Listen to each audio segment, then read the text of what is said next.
नमस्कार मित्रमैत्रिणींनो, मला सुरुवातीला तर हा व्हिडिओ पाहून खरंच वाटलं नाही की हे रिअलमध्ये झालं असेल. मला असंच वाटत होतं की हे काही होऊ शकत नाही. असं कसं होऊ शकेल की आपले पंतप्रधान नरेंद्र मोदी ह्या त्या इटलीच्या मेलोनीसाठी मेलोडी नावाचं चॉकलेट घेऊन जातील. तर परत बघितलं आणि नंतर बातम्यांमध्ये सुद्धा हा व्हिडिओ आला आणि नंतर मग त्याची पुष्टी झाली की होय, खरंच असं झालंय की मोदी साहेबांनी मेलोडी मॅडमसाठी मेलोडी नावाचं चॉकलेट ते घेऊन गेलेले आहे. आता तसं पाहिलं तर चौकामध्ये गप्पा करताना, असंच चकाट्या पिटताना, गंमत करताना लोकं पूर्वी असं म्हणायचे, मोदी प्लस मेलोनी ह्या दोघांचं जेव्हा नाव एकत्र करून बनवलं जातं, त्याचं काय होतं, Modi plus Meloni is equal to melody. हे व्हायचं. मागे सुद्धा जेव्हा आपले पंतप्रधान इटलीला गेले, त्या प्रत्येक वेळेला असं झालेलं आहे की या दोघांनी काहीतरी फोटो शेअर केले. मेलोनी मॅडमनीच मेलोडी #मेलोडी शेअर केलेलं होतं. आता ह्या सगळ्या याच्यामध्ये साहेबांनी भारतामधून खास करून आपण इटलीला जाणार, मग Modi plus Meloni is equal to melody होतं म्हणून आपण ते चॉकलेट त्यांना देऊया, एवढा सगळा विचार करून साहेब तिथे गेले. त्यांचे ज्या प्रकारचे फोटो आलेले आहेत, शेकडो फोटो आलेले आहेत गप्पा करत असतानाचे. आता प्रधानमंत्री बाहेरच्या देशात जातात, नक्कीच जातात, पण ज्या पद्धतीने या ठिकाणी हे चाललेलं आहे नाही की हे बघा माझ्यासाठी चॉकलेट आणलं आणि मग ते शेअर करायचं, मग त्याच्या सोशल मीडियावर त्याच्या चर्चा होणार. अरे लोक हसत आहेत ना साहेब, हे काय करता तुम्ही? प्रधानमंत्री आहात. नाही, तुम्ही ह्या गोष्टी करूच शकता नक्कीच, म्हणजे ज्याचा त्याचा पर्सनल मामला असतो, आपण याच्यामध्ये कधीच पडायला नको. पण तुम्ही जर प्रधानमंत्री नसता, तुम्ही दुसऱ्या कुठल्या पदावर असता किंवा नसता, नॉर्मल ह्युमन बिंग असता, तर मग तुम्ही तिकडे जाऊन काहीही करा, आम्हाला काहीच घेणं देणं नाही. पण तुम्ही देशामध्ये इथे लोकांना काय सांगितलं? विदेशी दौरे करू नका. लोकांना काय सांगितलं? घरून काम करा. लोकांना सांगितलं पेट्रोल कमी वापरा, बाईक वापरा. अशा सगळ्या गोष्टी, काय करायचं सोनं घेऊ नका, पैसे वाचवा, हे देशातल्या लोकांना सांगून तुम्ही मात्र 5 देशाच्या दौऱ्यावर निघून गेले. बरं, तिकडे गेल्याच्या नंतर तुम्हाला काही गांभीर्य आहे की देशामध्ये रांगा लागलेल्या आहे, पेट्रोल पंपावर, गॅसच्या याच्यावर रांगा लागलेल्या आहे, याचं काही गांभीर्य असं दिसत नाही. नाही, कारण जेव्हा देशावर अशी वेळ येते, देश संकटात असतो, जेव्हा सगळीकडून सांगितलं जातं प्रधानमंत्र्यांचं ऐका, तेव्हा त्या प्रधानमंत्र्यांनी पण तेवढं सिरियस आहोत असं दिसलं पाहिजे ना. हे काय चाललंय यांचं? लोकांना हे पटत नाही आहे. आणि एक दुसरा वर्गसुद्धा आहे की जे म्हणतो हां किती छान, वा वा. आता ते मोदीचे भक्त आहेत, त्यामुळे मोदीजींनी तिकडे जाऊन अजून कशाही प्रकारचे फोटो जरी टाकले तरीही मोदीचे जे निस्सीम भक्त आहेत त्यांचं काम एकच असतं. गुलामाचं काम काय असतं? मालक काहीही करो, छान केलं असं म्हणायचं, वाह करायची, हे गुलामांचं काम असतं. त्यामुळे ते तसं करत राहतात. हा एक वर्ग आहे. दुसरीकडे एक असाही प्रश्न विचारला जातोय की समजा या ठिकाणी एखादी महिला पंतप्रधान असती आणि ती समजा बाहेरच्या देशात गेली असती आणि असे एका मेल असलेल्या दुसऱ्या देशाच्या प्रधानांबरोबर असे फोटो, इतके म्हणजे चॉकलेट नेलंय बघा आणि हे सगळं जे काय आता सध्या चाललंय आपण बघतोय, तर त्यांचं किती चारित्र्य हनन केलं असतं. सोनिया गांधी यांचा जन्म इटलीत झाला म्हणून आजही या देशामधला मोठा वर्ग त्यांना घाणघाण शिव्या देतो, ही इटलीची बाई, ती अरे त्या मॅडम इथे आल्या, भारतीय नागरिक झाल्या, इथलं त्यांनी नागरिकत्व घेतलं, आपल्या मुलीला इथेच ठेवलं, ते आजही इथे लढत आहेत.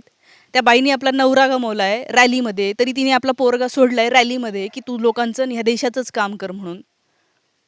तरीही त्यांना मात्र कोणीही स्वीकारायला तयार नाही आहे. त्यांना मात्र विदेशी करतात आणि हे अंधभक्तांना ह्या विदेशी असलेल्या बाई चालतात. ठीक आहे, तो त्यांचा प्रश्न आहे, मला त्या पर्सनलमध्ये जायचं नाही की खरंच यांचं काय आहे का. नाही, लोक म्हणायला लागले अरे बा किती छान, आनंदाची गोष्ट आहे, चांगली गोष्ट आहे, जे काय असेल. प्रश्न हा आहे, तुम्ही प्रधानमंत्री आहात, तुम्ही एका जबाबदारीच्या पदावर आहात. परवाच्या दिवशी तुमची नाचक्की झालीच तिथे. कोणत्याही प्रधानमंत्र्यांनी प्रश्नांची उत्तरं द्यायची असतात. जगभरामध्ये हा ट्रेंड आहे, प्रधानमंत्री प्रश्नांची उत्तरं देतात. तुम्ही मात्र प्रश्नांची उत्तरं न देता निघून गेलात. त्याच्यानंतर काय तिथे बोललं गेलं. त्या बाईंनी मग तुमच्या विदेश मंत्रालयाला प्रश्न विचारले. मग त्या विदेश मंत्रालयातल्या काही लोकांनी प्रेस कॉन्फरन्स घेतली, तेव्हा मॅडमनी विचारलं की आम्ही तुमच्यावर का ट्रस्ट करावा. तर सरळ उत्तर द्यायचं ना. ते म्हणत गेले की आमची 5000 वर्ष जुनी परंपरा आहे, योगा दिलेला आहे, गांधी दिलेला आहे, संविधान दिलेला आहे, सगळा इतिहास सांगत बसलाय. हे काय प्रश्नाचं उत्तर झालं? तुम्ही रोज मंदिरात जाता याचा अर्थ तुम्ही खरे बोलता असं काय आहे का? तुम्हाला जर कोणी म्हटलं की आम्ही का तुझ्यावर ट्रस्ट करून, तुम्ही जर म्हणाल मी रोज मंदिरात जाऊन हात जोडतो, ह्याचा काय अर्थ आहे? रोज मंदिरात जाऊन हात जोडणारे कितीतरी भोंदूबाबा आम्ही रोजही बघतो. त्यामुळे नीट उत्तरं इथे द्यायची, तर तिथे सुद्धा त्यांनी भारताचं हे करून आलेत. शिवाय ते नॉर्वेला तर ह्याच्यासाठी गेलेले होते, ही बातमी बघा. नॉर्वेने अदानीला ब्लॅकलिस्टमध्ये टाकलं 3 महिन्याआधी, फेब्रुवारी 2026. त्यानंतर 3च महिन्यांनी प्रधानमंत्री गेले की ब्लॅकलिस्टमधून काढा, असं म्हणायला ते गेलेले आहेत का? कारण 43 वर्ष नॉर्वेमध्ये आपले प्रधानमंत्री गेलेले नाही, कारण नॉर्वेचं आणि आपलं काही फारसे देवाणघेवाणी नसते, फार संबंध येत नाही. आणि आता मग काहीतरी देतो, काय त्यांनी देऊन आलेले आहे? भारताचं असं काय तिथे ठेवून दिलेलं आहे की बाबा आमच्या मित्राला तुम्ही ब्लॅकलिस्टमधून काढा? हे देशाला कळलं पाहिजे. आणि म्हणून प्रेस कॉन्फरन्स जरुरी असते. कुठल्याही प्रधानमंत्र्यांनी बाहेरच्या देशात जर प्रधानमंत्री म्हणून ते गेले, वॅकेशनसाठी गेले असते तर नसतं विचारलं की मी सुट्टीवर आहे म्हणून गेलो. तुम्ही प्रधानमंत्री म्हणून गेलात तर आल्यावर तुम्ही पहिले प्रेस कॉन्फरन्सला फेस करायला पाहिजे. आणि हाच भारताचा इतिहास राहिलेला आहे, हेच भारताचं नाव राहिलेलं आहे. प्रत्येक प्रधानमंत्र्यांनी बाहेरच्या देशातून आल्याच्या नंतर प्रेस कॉन्फरन्स घेतलेली आहे, मीडियानी प्रश्न विचारलेले आहेत, कशासाठी गेला होतात, काय करार केले, नेमकं काय बोलणं झालं, काय देवाणघेवाण झाली, भारताला काय मिळालं. हे जबाबदारीने बोलणं हे कुठल्याही पदावर असलेल्या पगार घेणाऱ्या माणसाचं काम आहे, त्याच्या ड्युटीचा भाग आहे तो. हे ड्युटीच नाही करत आहेत, काय करतायत मग? हे सगळे फोटो पाहून तुम्हाला वाटतं ही ड्युटी चाललेली आहे?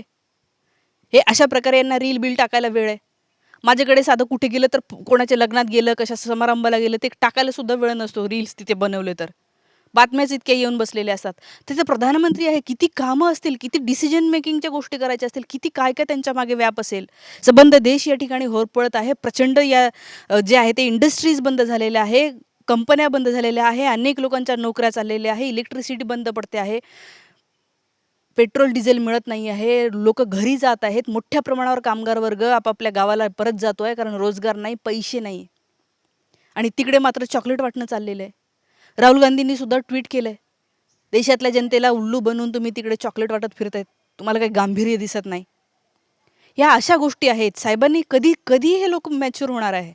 मग लोक काही पण घाणघाण बोलतात, निदान ह्या गोष्टी तरी बघा. अरे देशाचे प्रधानमंत्री म्हणून तुम्ही गेलेले आहेत आणि मला वाटत नाही की माझ्या देशाविषयी कोणी काही बोलावं. बिलकुल नाही आवडत हे.